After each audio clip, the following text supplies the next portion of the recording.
అటువంటి అద్భుతమైన పీరియడ్ను ఆ డబ్బులు వచ్చే పీరియడ్ను సమ్మెకు పోయింది. సమ్మె కూడా ఎట్లాంటి పద్ధతి, పనికిమాలిన డిమాండ్లు 10-20 పెట్టారు. దాని మీద నంబర్ 1 డివిజన్ మమ్మల్ని ప్రభుత్వంలో విలీనం చేయాలి అది పెట్టారు. పెడితే నేను కమిటీ చేస్తాను, ప్రభుత్వం మేము స్పందించినాం. ఇంకో లంగ ప్రచారం పెట్టారు బయట.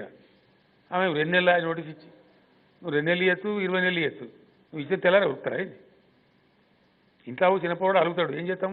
అదే సంజాయించరా అంటాం, పెద్ద కొడుకు చెప్తాం, ఇంకోకి చెప్తాం, బావాకి చెప్తాం, తమ్మునికి చెప్తాం, తల్లికి చెప్తాం, కానీ సంజాయించి మనకు బుద్ధి లేదని. It take time. నువ్వు నోటీస్ చేయగానే తెల్లారి దుంకరు కదా, సంజాయించే ప్రయత్నం చేస్తారు. మేనేజ్మెంట్ కానీ గవర్నమెంట్ కానీ చెప్తారు, లేదు ఖచ్చితంగా మేము పలానా రోజు సమ్మె పోతాం డిక్లేర్ చేశారు.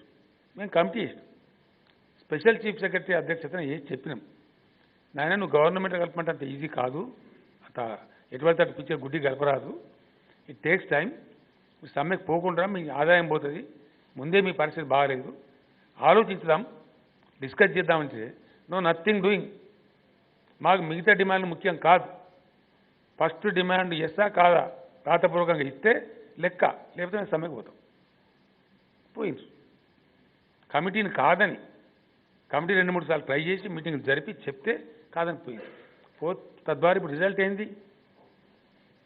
నెట్ రిజల్ట్ డెఫినెట్గా డబ్బులు అయిపోయినాయి. ఇంచుమించు అదే టైంలో గవర్నమెంట్ అంతకుముందు వాళ్ళు పెట్టిన రిక్వెస్ట్ ఉండి మేము చచ్చిపోతాం బతాం అని రిక్వెస్ట్ పెడితే రిలీజ్ చేస్తారు డబ్బులు, సంస్థ కదా పోతాయని చెప్పి 100 crores ఇచ్చారు. నాకు తెలిసి బహుశా అక్టోబర్ మొదటి వారంలో ఇచ్చారు. సమ్మెకు రోజు అటో ఇటో ఒక రోజు ముందు తెల్లారో మర్నాడో ఇచ్చారు. 100 crores రిలీజ్ చేశారు. రిలీజ్ చేస్తే వాడు బ్యాంకు కట్టాలా, లేకపోతే ఎన్పీ అయితే ఎంతో కొంత కట్టాలా కిస్తీ. రెండవది డీజిల్ కట్టాలా, లేదా బస్సు తిరగదు వాడు పోయే డీజిల్. హైర్ బస్సులు ఉన్నాడు కదా, వానికి 5 కోట్లు 3 కోట్లు అయితే బాగా నడపలేదు, వాడు పీక్ బస్సు తీసుకొని వెళ్ళిపోతాడు. అటువంటి ఏవైతే మినిమమ్స్ గ్యారంటీ కట్టాల్సి ఉంటాయో కంపల్సరీ కట్టాలన్నా అవి కట్టేసిండు. కట్టేయంగా మిగిలింది మా దగ్గర 7 కోట్లు 8 కోట్లు మిగిలింది. ఇప్పుడు అదే డబ్బున్నది ఆర్టిస్టులు, రూపాయి లేదు. ఇప్పుడు రూపాయి లేని పరిస్థితి ఒకటి. రెండవది వచ్చేది నువ్వు రాకుండా చేసినావు, జీరో చేసినావు. అదనంగా వచ్చే 120 కోట్లు 150 కోట్లు పోయింది పండగ సీజన్ది. ప్లస్ రోజుకు 10 కోట్లు వచ్చే బదులు రోజుకు కోటి నష్టం వస్తుంది. ఇప్పుడు తిప్పుతున్న దానికి వస్తున్నది ఏంటంటే రోజుకు 4 కోట్ల ఆదాయం వస్తుంది, 5 కోట్లు ఖర్చు అవుతుంది. పండగ ఉల్ట రావాల్సింది పోయి ఇంకో కోటి మైనస్ పోతుంది. అయితే ఇప్పుడు ఏమైంది? ఇందులో రాజకీయాలు ఉంటాయి. వీళ్ళ యూనియన్ మళ్ళా వాడు కూడా చచ్చిపోయిన యూనియన్ దానిలో ఎన్ఎంయూ అని ఆర్డర్ చేసిన అతి తెలివి పోయి హైకోర్టులో కేసేసింది. సెప్టెంబర్ నెల పనిచేసినాం. వేజెస్ యాక్ట్ అని ఉంటుంది, మనకు చాలా పవర్ఫుల్ యాక్ట్. అది పనిచేసిన కాలానికి ఖచ్చితంగా జీతం ఇవ్వాలి అంతే. ఈ యూనియన్ ఎక్స్పోజ్ చేయడం కోసం ఆర్టీసీ జేఏసీలో ఉన్నట్టే వండుకుంటూ నటించి వీళ్ళని కింద మీద దెబ్బ కొట్టానని తెలివి చూపించి కూడా హైకోర్టుకు పెట్టు. హైకోర్టు ఏం కేసు చేసింది? మాకు వేజెస్ ఇప్పించండి. హైకోర్టులోకి ఆర్టీసీ చెప్పింది లేవు, పైసలు లేవు, డబ్బులు లేవు. ఏం చేస్తే హైకోర్టు కొడతారా?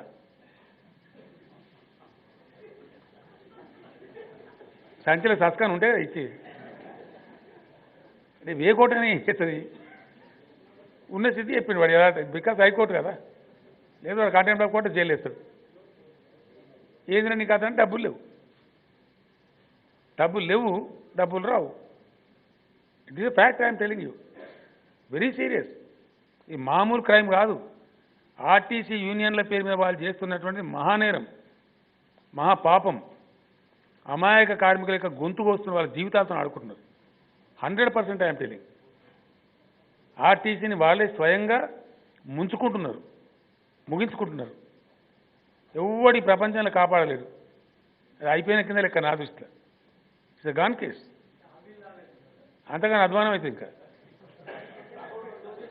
100% ఏం ఇప్పుడు నేను ఇంకోటి చెప్తున్నా మీకు, ఇది కూడా చాలామంది తెలియగా మాట్లాడుతున్నారు. ఇక్కడ బీజేపీలో లేదా మరీ వితండవాదం, అడ్డంపుడు అద్దు లేదన్నా బద్దు లేదు. ఇదేంది ఇప్పుడు? ఇది లేటెస్ట్ యాక్ట్. ఇది ఎప్పుడో చేసిన యాక్ట్ కూడా కాదు. మొన్న నరేంద్ర మోడీ గారి ప్రభుత్వం రెండవసారి గెలిచొచ్చిన తర్వాత 2019లో మొన్న బడ్జెట్ సమావేశంలో పాస్ చేసిన చట్టం. దీనిలో చాలా స్పష్టంగా సెక్షన్ 67లో very clearly power to the states to control RTCs, very clear. Actual ఏమైంది ఆర్టీసీల చరిత్ర ఏంటంటే 1950లో నెహ్రూ గారు ప్రైమ్ మినిస్టర్ ఉన్నప్పుడు తెచ్చిన చట్టం ఒకటి ఉంది, అన్ని రాష్ట్రాల్లో ఆర్టీసీ నెలకొల్పుతూ. దాన్ని తొలగిస్తూ ఆ చట్టాన్ని సవరిస్తూ ఆర్టీసీలే ఉండవలసిన అవసరం లేదు, any number of private permits మీరు ఇచ్చుకోవచ్చు, రాష్ట్ర ప్రభుత్వాలకు సంపూర్ణ అధికారం ఈ చట్టం ఇస్తున్నది. కాబట్టి మీరు ముందుకెళ్ళిపోండి, పోటీతత్వం పెంచాలా, ఆర్టీసీని భ్రమలలో ఉండొద్దు, ప్రజలకు మెరుగైన సేవలు అంతాయి, కాంపిటీషన్ వస్తుంది. ఇంతకుముందు బిఎస్ఎన్ఎల్ మాత్రం ఉన్నప్పుడు ఒక ఫోన్ కావాలంటే నేను ఎమ్మెల్యే అయినప్పుడు నాకే 4 నెలలు పట్టింది ఎమ్మెల్యేకి ఫోన్ అడిగితే. ఇప్పుడు కుక్క చెట్టారు ఇప్పుడు చేస్తాడు ఫోన్, అసలు ఒకనొక దగ్గర మూడు ఫోన్లు ఉంటుంది, 3 జేబులు 2 జేబులు 2 ప్యాంట్లు కూడా మీసే జేబుల, అట్లా అయిపోయింది పోటీ. విమానాలు కూడా అంతే, ఓన్లీ ఎయిర్ ఇండియా ఉన్నప్పుడు చాలా మోనోపాలు ఉండే, ఇప్పుడు కథ మొత్తం ప్రైవేట్ ఎయిర్లైన్స్ వచ్చేసినాయి. ఢిల్లీ టికెట్ అప్పుడప్పుడు 3,000కి దొరుకుతుంది. ఇదే స్పిరిట్ ఇప్పుడు ఈ చట్టం వీళ్ళు పెట్టింది ఏంటంటే ఓన్లీ ఆర్టీసీ ఏం లేదు, మోనోపాల్ అవసరం లేదు, ప్రైవేట్ పర్మిట్లు ఇవ్వండి, ఆర్టీసీకి పోటీదారులను సృష్టించండి, తద్వారా ప్రజలకు మెరుగైన రవాణా సదుపాయాలు అందుతాయి, ఎక్కువ ట్రిప్పులు అందుతాయి, ఛార్జీలు తగ్గుతాయి, పోటీ పెరుగుతుంది. కాబట్టి స్టేట్ గవర్నమెంట్కి అధికారం ఇస్తామని చెప్పేయడం కాదు, చట్టం పాస్ చేసిన మొన్నటి పార్లమెంట్ చట్టం పాస్ చేసినారు. 1 సెప్టెంబర్ నుంచి ఈ దేశంలో ఇప్పుడు చట్టం అమల్లోకి వచ్చింది. This act is in force. Exactly, motor vehicle amendment act 2019 దీని పేరు అయిపోయింది. ఇప్పుడు ఏం చేస్తాం మేము ప్రభుత్వంగా? నీ దగ్గర రూపాయి లేదు, ₹1 లేకుండా నువ్వు చేసుకుంటున్నావు, నీకు వచ్చే ఆదాయం రోజు 11 కోట్ల ఆదాయాన్ని ముంచుతున్నావు నీ యొక్క పిచ్చి సమ్మె. దాని ద్వారా ఏమవుతుంది ఆర్టీసీ? రేపు హైకోర్టులో మళ్ళీ 29కి వేసిన ఆ జడ్జి ఆ కేసు ఏమవుతుంది మళ్ళీ అదే చెప్తారు. రికోర్స్ ఏంటంటే హైకోర్టు పవర్ లేదు, దీని తీర్పు చెప్పే పవర్ లేదు.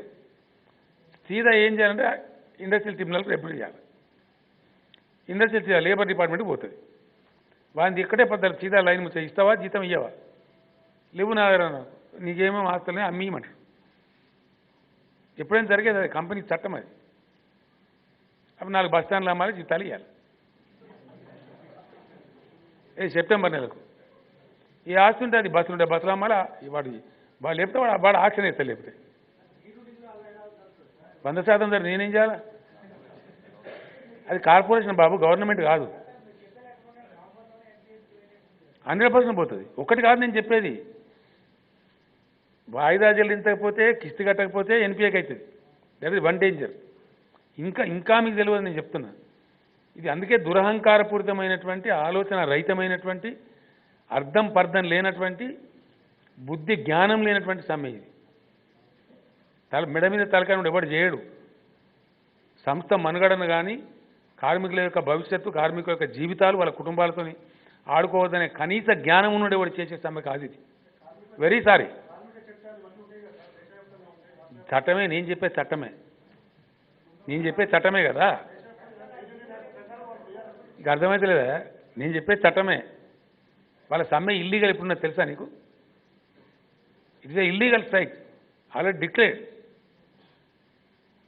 వాళ్ళ మీద ఆల్రెడీ ఎస్మా ఉంది, ఎస్మా కొత్తగా పెట్టే అవసరం లేదు.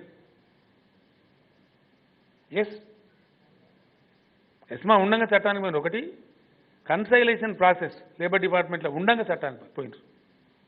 Already labour department declared illegal strike అని చెప్పి. సో ఒక వినండి last. So the point now is, నీ దగ్గర డబ్బు లేదు, ప్రభుత్వం ఇవ్వాల్సిన కంటే ఎక్కువ ఇచ్చింది, ప్రభుత్వం దగ్గర కూడా డబ్బు లేదు ఇవ్వటానికి. ఇక్కడ ఒక్కరి మీద లేవు కదా ప్రభుత్వంలో, నియర్ 196 మంది ఉన్నారు, అన్నీ జరగాల. సో నువ్వు తెచ్చుకుంటూ లేవు, ఇప్పుడు ఎక్కడికి వెళ్తావు డబ్బులుగా? ఎవరు ఇస్తారు? అర్థం ఉందా మీ సమ్మెకు? రేపు ఎవరు కాపాడుతారు మిమ్మల్ని? ఎక్కడి నుంచి వస్తుంది? బ్యాంకు అటు ఇయ్యరు. ఇంకా తమాషా, 2600 బస్సులు ఇప్పుడు రిప్లేస్మెంట్ కొనే 10 lakh కిలోమీటర్స్ అయిపోయి. అవి మార్చాలా? అవి మార్చాలంటే 800 నుంచి 1000 కోట్లు కావాలా? అవి లేవు. ఎవడు రూపాయి ఇచ్చే పరిస్థితి లేదు.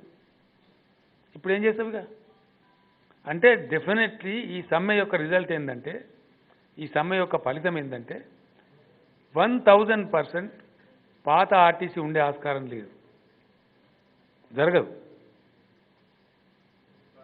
పాత ఆర్టీసీ యాజ్ ఇట్ ఈజ్గా బతికి బట్టగట్టే పరిస్థితి లేకుండా ఈ యూనియన్లే చేసినాయి. ఇప్పుడు వాళ్ళకు సపోర్ట్ చేస్తున్నటువంటి రాజకీయ పార్టీలే చేసినాయి.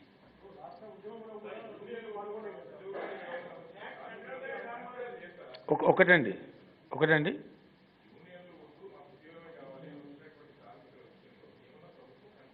రమ్మనండి, వస్తే చూద్దాం. ఈ యూనియన్లు ఉండి ఇదే ఈ గొంతెమ్మ కోరికలతోని, ఈ పనికిమాలిన యూనియన్ ఎన్నికలతోని, ఈ చిల్లర రాజకీయాలతోని ఆర్టీసీ బతికి బట్ట కట్టదు, ఆర్టీసీకి భవిష్యత్తు ఉండదు. As a responsible chief minister I'm telling. ఎందుకంటే నాకు ఆర్టీసీ కాంట్రాక్టర్లతో డ్రైవర్లతో నాకు పంచాయతీ ఉంటుందండి, అవసరం ఉంటుందా? నాకు లక్షలాది మంది ఉద్యోగులు ఇప్పుడు ఎలక్ట్రిసిటీలో పనిచేస్తున్నారు, వాళ్ళు విజయం సాధించారు. సింగరేణిలో పనిచేస్తూ సింగరేణి మునిగిపోయి ఉండే కాపాడినాం. 2 లక్షల రూపాయలు మనం నేనే బోనస్ ప్రకటించిన వాళ్ళకు Dasara Deepavali, they are happy. యూనియన్లు లేకుండా, రాజకీయాలు లేకుండా ఆర్టీసీ కరెక్ట్గా పనిచేస్తే, బతుకమని పనిచేస్తే 2 ఏళ్ల లోపల వాళ్ళు కూడా 1 లక్ష రూపాయల బోనస్ తీసుకునే పరిస్థితి వస్తుందండి. I'm challenging. పనిచేసే కార్మికులను పని చేయనీయకుండా యూనియన్ రాజకీయాల కోసం వాళ్ళని చెడగొట్టి, వాళ్ళ ఆలోచనలు పొల్యూట్ చేసి ఇలా వాళ్ళ జీవితాలతో ఆడుకుంటున్నారు, కానీ సమ్మెని ముసుగుపెట్టి. సో అల్టిమేట్లీ ఇప్పుడు జరగబోయేది ఏంటంటే, మీ ప్రశ్నకు సమాధానం ఆర్టీసీ సమ్మెకు ముగింపు, ఆర్టీసీ ముగింపే జవాబు.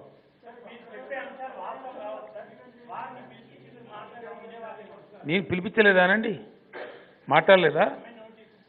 ఇయర్ మీ పిలిపించలేదా? మాట్లాడలేదా?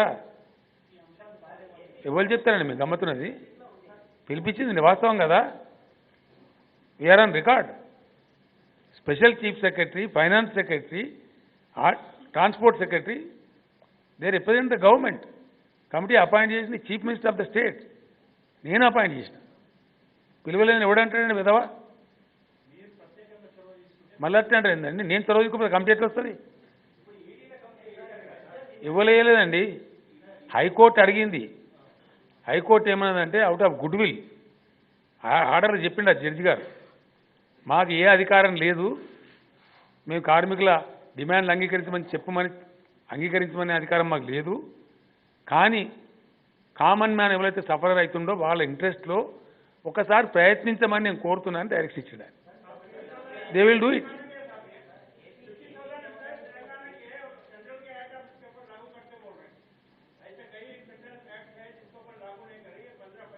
कौन बोले आपको लागू नहीं करे बोल के? अरे आप इमेजिनरी बोल रहे हैं भाई, गलत बोल रहे हैं आप. अरे आप गलत बोल रहे हैं, मैं आपको सही करना चाहता हूँ. कौन सा सेंट्रल एक्ट है जो इम्प्लीमेंट नहीं हो रहा? गलत बोल रहे हैं ना आप, ऐसा नहीं बोलना चाहिए आप. ఇవ్వవద్దన్నారా బాబు? చాలామంది పని చేసిండ్రు. ఒక ఆర్టీసీలు ఒక్కరే తెలంగాణ చేసినట్టు చెప్పబడతారు మీరు. ఎవరు పని చేయలేదా? నేనేమంటాను, నాకు అనుబంధంగా ఉన్నాడు లంగతనం ఏమవుతుంది? నా ఇంట్లో ఉన్న కూడా దొంగతనం చేస్తాడు, దొంగ కాదా? చట్టమే కదా, నీకైనా నాకైనా.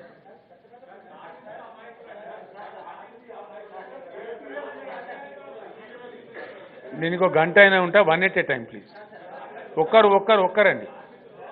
ఒక్కరండి ప్లీజ్.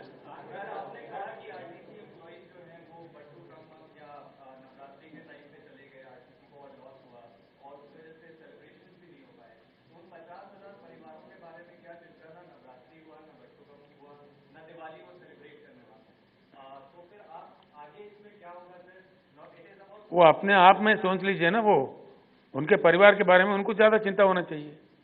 स्ट्राइक पे जाने से पहले उनको कुछ अकल तो होना चाहिए ना. उनके परिवार से चिंता ज़्यादा आपको है क्या? आप उनको पूछो, एक सवाल उनको पूछो. गैर जिम्मेदार तरीके से आप लोग कैसा स्ट्राइक पे गए बोल के उनको नहीं पूछते आप? अरे बताओ भाई, ये मेरे सवाल का जवाब दो आप. चिंता ज़्यादा उनके परिवार के बारे में चिंता उन्हीं को होना चाहिए ना.